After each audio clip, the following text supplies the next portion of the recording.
我俩是通过送外卖认识的。我就是成都人，然后自由职业，平时在家里边基本上不做饭吧，就顿顿都点外卖。我工作那个商圈嘛，然后离他家特别近，然后基本上他每次都是9点啊10点钟那个时候才点外卖。我差不多9、10点钟，我觉得就应该差不多该送完东西就该下班了。所以说每次接到他那单，我基本上都是最后一个了。第一次他接我单的时候，我当时开门我就发现，哎，我说这外卖小哥长得好帅啊。然后过了没几天，又是他接的我的单，又是他给我送的，就挺有缘分的那种感觉。之后我就经常会想起他，然后想什么时候能再见面。后来我就使了一个小心思，每次下单的时候，我就在备注里边打上我说请敲门。有这个要求还挺奇怪的，因为正常我们送单的情况下，要么人家就写放门口，要么就写别敲门，但是他备注的是请敲门。所以这件事对于我来说，我就觉得挺奇怪的。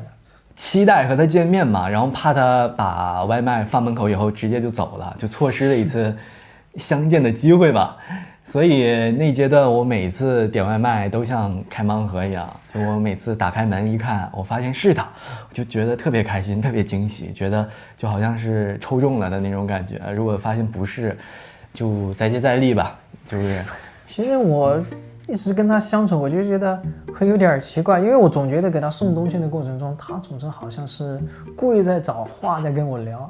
比如说他说今天外面怎么样，有没有刮风，天气冷不冷，他甚至有时候还会问我那个楼下那个充电桩有没有空着呢。我在想啊，你不是经常在家点外卖不出门吗？你问这个干嘛？然后所以说我就觉得有点奇怪，其实就没话找话嘛，其实也不知道聊什么。我总不能说你要不要进来歇会儿啊，然后喝点水啊，上个厕所，这感觉都不太好。虽然说这些话在我脑子里边都就是排练过很多次，但还是就是没有勇气吧，就真的这么做。那天下着雨，我去他家送完东西的时候，我就准备下楼了嘛，但是可能是因为下雨的原因，我头上那个疤，然后就特别痒，然后我就想挠它嘛，然后我就把第一次把头盔摘了，然后他可能出来嘛，然后就看到我这个疤，然后就大声叫了一下，你把我也吓到了。因为那天雨下的特别大，我看见他那个脸上全是水往下滴，我就赶紧就回屋去拿条毛巾想给他擦一下，但因为确实是吓到我了，之前也不知道他有那块疤。然后还没等我反应过来把那个毛巾给他，他就赶紧坐电梯就走了。我当时就确实我蛮想去追他的，特别想去追他，但是觉得也不是那么熟，怕他有心理负担啊什么的，就也没敢去。我这个疤是骑电动车摔的，然后其实我不是成都人，我是因为读书才来到这里。当时毕业之后，我父母还是想我回老家考公务员，但那个时候我的女朋友她还没有毕业。所以说我怎么办呢？我只能选成都工作呗。工作半年的时候，那过完年回来的时候，我就发现我的公司、我的老板全部跑路了。那我就跟我女朋友吐槽这个事儿呗。然后我还发了个照片，我说你看我们的公司已经跑路了。我跟她发了个人去楼空，然后她就突然不说话了，我就感觉的可能是有什么事儿。然后她突然很严肃对我说，她说我想考北京的研。但对于我来说，我大概就知道她心里面是什么样的想法了。然后我也不知道该怎么办。我那段时间基本上每天都打那个电话，一直在哄他。他就说他想买一个那个新的相机，我大概知道那个价格大概1万多块嘛。然后我就想着一边找工作一边送外卖嘛，因为那个时间想早点给他买那个照相机，然后哄着他嘛。然后可能骑车的过程中就有点太快，然后就摔倒了。当时我还去看了医生，医生说我这个疤如果这头发想长起来，自主长起来，那肯定是没办法，只有通过什么植发这种科技才可以。大概我问了一下价格，大概要2万多块钱。其实他中途有来看过我一次，然后后面我再给他发信息，他也不回了。然后突然有一天就接到他的微信，他说要不我们算了嘛，他说我爸妈不同意。当时我接到这个事情的时候，我还是一时接受不了，那段时间就很颓废啊，天天都在家里面待着，然后戴着帽子，然后父母我妈也是打电话跟我说嘛，然后看着我戴着帽子，说这么热的天你在家戴着帽子干嘛？我说这样很酷啊，就人有点精神状态不对嘛。然后我妈肯定说你是不是跟别人打架了还是怎么样？我说没有，然后我妈就特别生气的说你把帽子拿下来。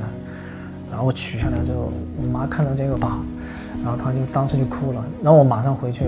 但对于我来说，我自尊心比较强嘛，我觉得人付了个疤，然后钱没赚到，然后回老家我接受不了，所以我就继续留下来工作。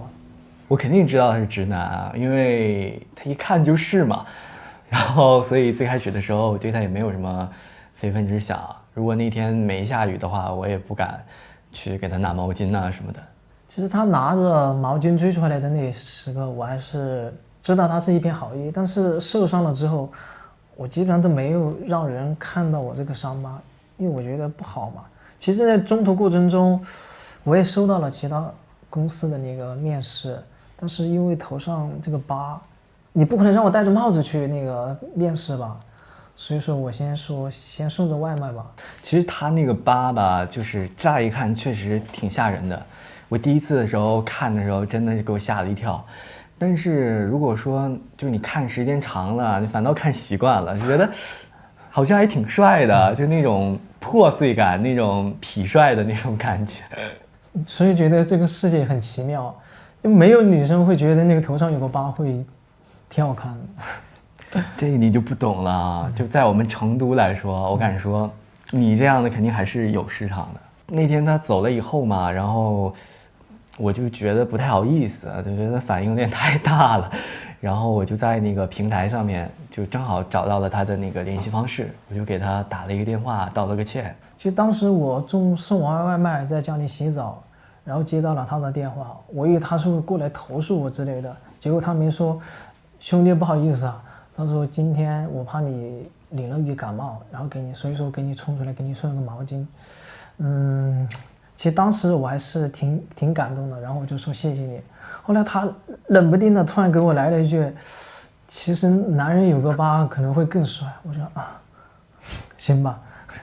没有，因为我能感觉到他就很在意脑袋上这块疤嘛，然后可能也不太想让别人看见，然后我就想用一个就是开玩笑的方式嘛，就把这个尴尬给化解过去，就这样。有一天我又点了外卖嘛，然后正好又是他接的单，然后那天我点的是一份炸鸡，然后没想到他那个送来的时候给我添了2瓶可乐，他自己给我买的，说要谢谢我。然后我一看，我说我不喝碳酸饮料，我说我们家有酒，我说要么你跑完单之后你过来咱俩喝点。然后没想到他竟然同意了，万万没想到他同意了。然后他就下楼了，不一会儿他就回来了，结果又买了很多串啊什么的。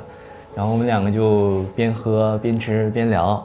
然后我就问他，我说冒昧的问一下，我说你头上那个疤到底是怎么回事？怎么搞的呀？我说可以问吗？当时我觉得没啥问题，我问就问呗。他就把他怎么认识的他前女友怎么追的人家，多么喜欢人家，然后多么想念人家，反正就跟那个狗血电视剧差不多吧，就跟我说了一通，就刚才那一堆跟我说了一通。然后酒量也特别不好，酒量不行，喝了2瓶，然后他就醉了。虽然说我喝的有点小醉，但是还不至于不省人事。那天我睡的他沙发，然后他自己睡的他自己卧室。你们觉得观众会信吗？我无所谓啊，我也无所谓。老实讲吧，他第一次给我讲他跟他女朋友那些破事儿的时候，我就心里已经掉到地上，就已经凉透了。但是我后来想了想，我觉得当个朋友也不错嘛，对吧？毕竟长得那么帅气，可以随便看，然后体力也那么好，可以帮我干点活啊什么的。我记得有一次我生病了，然后就是他陪我去的医院，然后照顾了一宿。后来我经常带他跟我朋友吃饭什么的，每次他去，我那些朋友就引发一阵骚动。其实最开始我不是特别想去，但后面碍于他盛情邀请，那我就去呗，反正又不用我花钱，对吧？然后后来接触久了之后，我就觉得，他身边那些朋友都挺开朗的。然后那段时间我不是也不开心嘛，然后有了他们那些朋友的开导，然后我也觉得没压力，然后慢慢就好一些。然后后来我俩就熟了嘛，然后经常我就给他讲，我说你不用太在意头上那个疤，其实这个很好解决嘛。现在你去戴个帽子，然后或者说戴个头巾，或或者你去植发，然后最不济你可以纹一个图案遮一下，对吧？所以我就说，我说你不用太在意别人对你的看法。你看像我的话，我面对的压力比他其实大多了。如果说我也这么想的话，这么在意别人对我的看法，那我就不用活了。其实他当时说之前，我大概就猜到了一点，但是你真正有一个真人在你面前当着你出轨，你还是有点怎么说呢？有点小小的震撼。虽然说是在成都的吧，多多少少还是见过，但是有一个人真的向你出轨，吓到了是有点吓到了。但后来我们就彼此慢慢的熟了嘛。其实他也开始开导我，然后讲应该你们怎么度过。头上这个疤对我带来的可能更多的不是这个疤的问题，而是疤后面失恋这件事。所以说后来慢慢觉得调整一下的话，人就可能状态会好了很多。我朋友就是对他特别好，就经常给他买了帽子，然后包括头巾什么的。他今天戴的这个帽子就是我朋友送他的。然后我有一个朋友还送了他一顶绿色的帽子，绿色的帽子，对，绿帽子。那可能因为种种原因，我们这个故事里面的主人公没有办法亲自的把这个故事讲给大家听。那么我希望我可以代替他们把这份美好传递下去。我觉得吧，其实对于我来说，这个故事我觉得到最后肯定是两个寂寞的人，然后勾搭在一起了。对。